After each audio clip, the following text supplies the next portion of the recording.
હવામાન નિષ્ણાત અંબાલાલ પટેલે મોટી આગાહી કરી છે। આજે અને આવતીકાલે વરસાદ વરસી શકે છે તેવી આગાહી પણ હવામાન વિભાગે કરી। અંબાલાલ પટેલે કરી છે। હજુ પણ 12 કલાક સૌરાષ્ટ્ર માટે ભારે રહેશે તેવી વાત અંબાલાલ પટેલે કરી છે। આવતીકાલથી વરસાદનું જોર અમદાવાદ અને ઉત્તર ગુજરાત તરફ ફંટાશે। તો આપણી સાથે અંબાલાલ પટેલ સાથે અમારા સંવાદદાતા તેજસ મહેતા જોડાઈ ગયા છે। તેજસ, જે રીતે અંબાલાલ પટેલે આગાહી કરી છે આજે અને આવતીકાલે પણ વરસાદ વરસી શકે છે, કયા કયા જિલ્લામાં વરસાદ વરસી શકે છે, કેવું વાતાવરણ રહી શકે છે? તેજસ।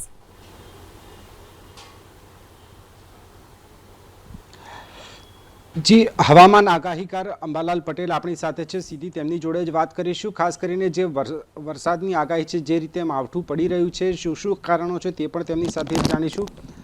અંબાલાલભાઈ, જે રીતે વરસાદ વરસી રહ્યો છે, કમોસમી વરસાદ છે, માવઠું પડી રહ્યું છે, આજે અને આવતીકાલે વરસાદની શું સ્થિતિ રહેશે? આગામી અઠવાડિયામાં કયા પ્રકારની સ્થિતિ રહેશે? હજુ વરસાદ ધીરે ધીરે ઘટતો જશે। હજુ 2 દિવસમાં વરસાદનું પ્રમાણ રહેશે। તારીખ 2 નવેમ્બરમાંથી વરસાદ ઘટતો જશે અને ત્યારબાદ ધીરે ધીરે 5 નવેમ્બર સુધીમાં પણ હવામાનમાં વિષમ હવામાન રહેવાની શક્યતા રહેશે। ત્યારબાદ 7, 11, 12 પણ લગભગ બીજા સપ્તાહમાં પણ હવામાન પલટાશે। 4 થી 8 નવેમ્બરમાં પણ બીજો પશ્ચિમ વિક્ષોભ આવશે। નવેમ્બરની શરૂઆતમાં પણ બંગાળ ઉપસાગરમાં અને અરબ સાગરમાં હવામાન પલટાતા પુનઃ વિષમ હવામાનની વિપરીત અસરો લાંબા ટાઈમ રહેશે।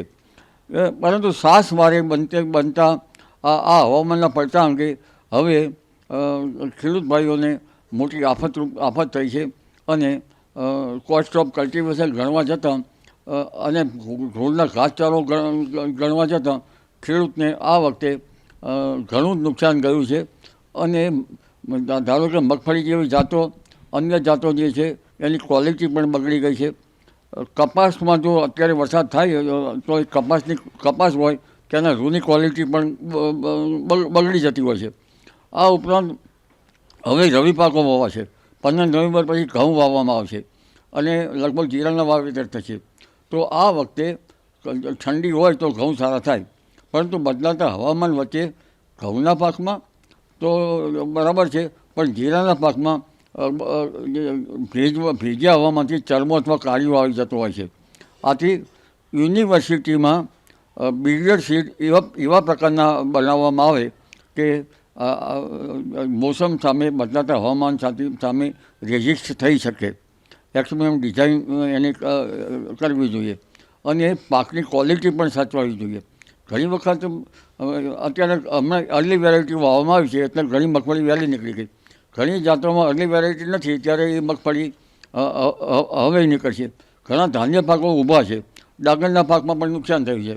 એટલે બધા પાકોમાં ન થઈ શકે, પણ રવિ પાકોનો એક આપણે દાખલો લઈએ તો બદલાતા હવામાનમાં 15 નવેમ્બર આસપાસ ઘઉંનું વાવેતર થાય તો આ ઘઉંની જાતો જે છે એનું એક્સપેરિમેન્ટ ડિઝાઇન એવી રીતે કરી શકાય કે ઠંડા મુલકમાં એટલે કે જમ્મુ કાશ્મીર કે ઉત્તર ભારતમાં ઘઉંનું વાવેતર થાય।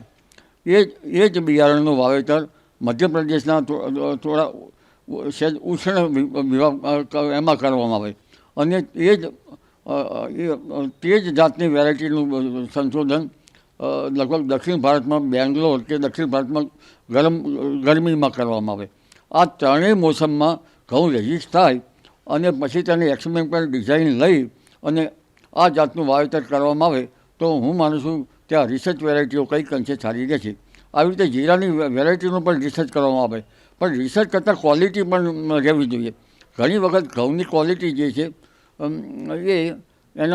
એમાં સ્ટાર્ચનું પ્રમાણ બીજું પ્રમાણ ન હોય તો લોકભોગ્ય જે ખાવામાં જે મીઠાશ આવતી હોય ના આવે અને ફ્રૂટિંગ પણ હોવું જોઈએ।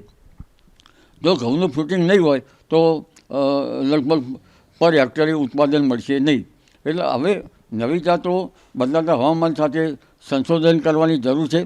ઘણી કંપનીઓ પણ હવે પોતાના રિસર્ચ સાયન્ટિસ્ટો રાખે છે, જેનેટિકલ વેરાયટીઓ કરવાની જરૂર છે અને ઓર્ગેનિક ખેતીમાં અત્યારે હાલ એક પ્રયાસ ચાલી રહ્યો છે। જોકે આમાં ઓર્ગેનિક ખેતી માટે તો વાત અલગ છે, પરંતુ અત્યારે હવે અર્લી વેરાયટીનું સંશોધન થયું છે। એવી રીતે યુનિવર્સિટીઓ સજાગ થાય અને એક હરિયાળી ક્રાંતિ બદલાતા હવામાન સાથે કરવામાં આવે તો સારું રહે. અંબાલાલભાઈ, સાથે એ પણ જાણવું છે કે આગામી 2 દિવસ વરસાદનું જોર આ જ પ્રકારનું રહેશે કે બદલાશે? ખાસ કરીને અમદાવાદ અને આસપાસના જિલ્લાઓમાં જે પ્રમાણે ઓરેન્જ એલર્ટ આપવામાં આવ્યું છે, ઘણી જગ્યાએ રેડ એલર્ટ પણ હવામાન વિભાગે આપ્યું છે. આપ શું માનો છો કયા પ્રકારનું વાતાવરણ આજે, આવતીકાલે અને પરમ દિવસે રહેશે? હજુ લગભગ 1-2 દિવસ સુધીમાં આ હવામાનમાં વરસાદ રહેવાની શક્યતા રહે છે. ધીરે ધીરે આ સિસ્ટમ જે છે એ પૂર્વીય ભાગોમાં દેશના જશે, એટલે અને ત્યાં પંચમહાલ, ડુંગરપુર અને ક્યારેક ઉત્તર ગુજરાતના ભાગોમાં થઈને આ સિસ્ટમ ધીરે ધીરે દૂર જતાં વરસાદનું પ્રમાણ ઓછું રહેશે. મધ્યપ્રદેશમાં, મધ્ય ગુજરાતમાંથી પણ વરસાદ અત્યારે રહેશે અને 2 નવેમ્બર સુધીમાં વરસાદ રહેવાની શક્યતા રહેશે. પરંતુ જે જોર પહેલાં હતું એ જોર ઘટશે અને અલગ અલગ ભાગોમાં થોડું જોર રહેવાની શક્યતા રહેશે. એટલે બદલાતા વિષમ હવામાનની વિપરીત અસર તો રહેવાની જ છે પાક ઉપર. આનો સીધો અર્થ શું ગણી શકાય? આગામી જે 3 દિવસ છે, અમદાવાદ અને આસપાસના જે મધ્ય ગુજરાતના ભાગો છે તેમાં કેવું રહેશે? ઉત્તર ગુજરાત, દક્ષિણ ગુજરાત અને સૌરાષ્ટ્ર માટે કેવું રહેશે? આગામી 24 કલાકમાં તો મધ્ય ગુજરાતમાં, અમદાવાદ, ગાંધીનગરના ભાગોમાં વરસાદ રહેવાની શક્યતા રહેશે. પછી ધીરે ધીરે વરસાદની સિસ્ટમ આગળ ડુંગરપુર અને પૂર્વીય ભાગોમાં જશે. પરંતુ તેની પાછળમાં જે થોડો ઘણો પણ જે આફતરૂપ વરસાદ ન ગણી શકાય એવો વરસાદ તો 2 નવેમ્બર સુધી અને ક્યારેક 5 નવેમ્બર સુધી હળવો વરસાદ રહેવાની શક્યતા છે. અને ત્યારબાદ 7-11 બાદ પણ એક દક્ષિણ ભારતમાં એ ભારે વરસાદ થતાં ત્યાંની અસર થવાની શક્યતા રહેશે. આ ઉપરાંત તારીખ 4 થી 8 નવેમ્બરમાં પશ્ચિમ વિક્ષોભ આવશે. બંગાળ ઉપસાગરમાં પૂર્વીય દેશોમાં આવતા અવશેષોના કારણે બંગાળ ઉપસાગર વારંવાર સક્રિય રહેશે અને હવે આવી સિસ્ટમો અથવા તો વાદળવાયુ જાણે શ્વાસવારે બની જતું હોય તેમ જણાશે. એટલે હવે કંઈક નવતર પ્રયોગો હરિયાળી ક્રાંતિ જેમ થઈ હતી એવી